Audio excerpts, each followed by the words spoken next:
Today, we are shining a light on congenital heart disease, a condition that affects children and families from the very beginning. While it's common, it's often not well understood. Today, we are joined by Greg from the American Heart Association here in Kentuckiana to help explain what CHD is and why awareness matters. And also, Sarah is here. She is a mother sharing her family's personal journey with CHD and how it has inspired her to become an advocate.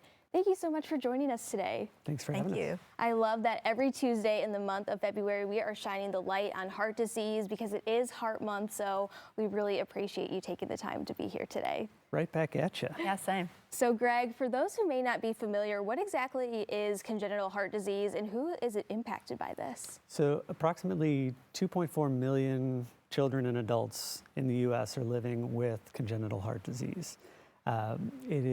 Congenital heart defects are structural abnormalities of the heart that are present at birth. It can affect any part of the heart, the valve, the atria, the walls, the blood vessels that are connected to the heart. It is the most common form of birth defect in the United States. It affects 1 in every 100 babies born. So every 15 minutes, a baby is born with a congenital heart defect.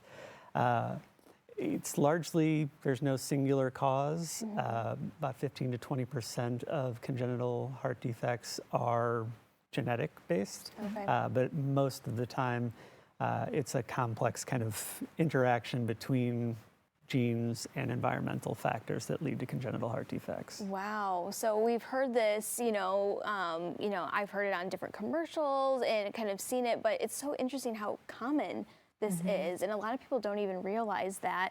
And so could you tell us a little bit about your story? Yeah, my daughter Meadow, she was born with tetralogy of Fallot with pulmonary atresia, which is a very fancy way of saying she was born with 4 heart defects that would require at least 2 heart surgeries for her to even have a chance at adulthood. And before she was born, we actually found out that she was going to have open heart surgeries all throughout her life. And so it was a massive undertaking. And you become an expert really fast in your child and their condition. But what has been the coolest part is kind of being on the flip side of that now. You know, we had that first 6-month stint where we were really living in the hospital, figuring out her and her diagnosis and what was coming next. And now today she's 3.5.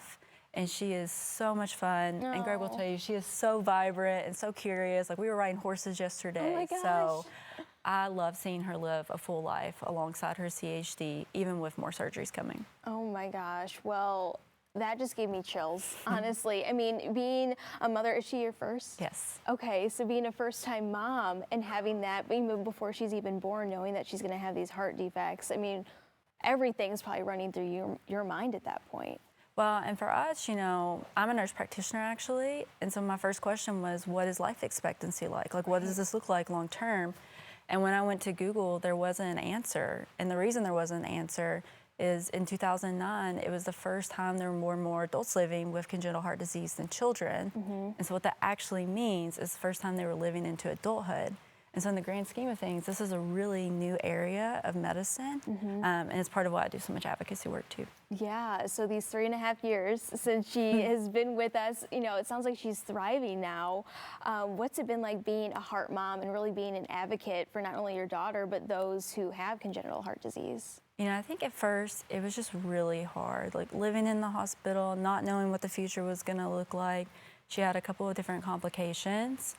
But once we made it out, really around that 6-month mark, I was like, how do I spin this? What do I do with this experience?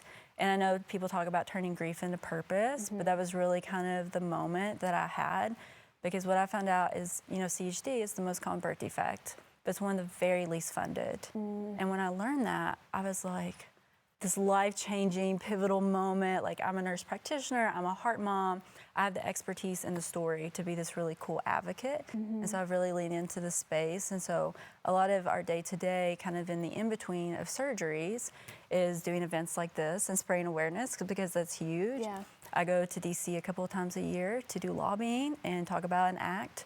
But I also just wrote a children's book as well about my daughter. It's called Meadow and Her 4-Leaf Clover Heart. Oh my gosh. And so I try to really reframe the narrative around CHD, because it feels like this big, scary, abstract thing.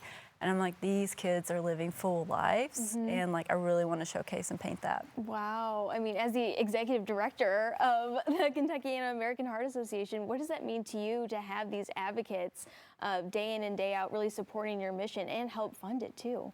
It means everything to the Heart Association. You know, since 1999, deaths due to congenital heart disease have declined by like 37.5%. Wow. We are at a point in our history where research, we're talking about adults with CHD more and more. That's a huge testament to the work that moms like Sarah and kids like Meadow are doing to elevate that cause here on a national and global scale. Yes, so if people are interested in getting more information, maybe there's someone out there who has been affected by this but wants to get more involved, being an advocate for those out there, how can people learn more? Easiest way is heart.org. Everybody knows the Heart Association, but visit heart.org. You can plug into a world of resources. If you are a mom of CHD kid, there's plenty of resources there, but it'll help tell you how you can plug into the American Heart Association. All right, well, thank you both so much for coming on today. Thank you so much for sharing your story. Yeah. All right, so again, if you're interested in learning more, head over to heart.org/Kentucky.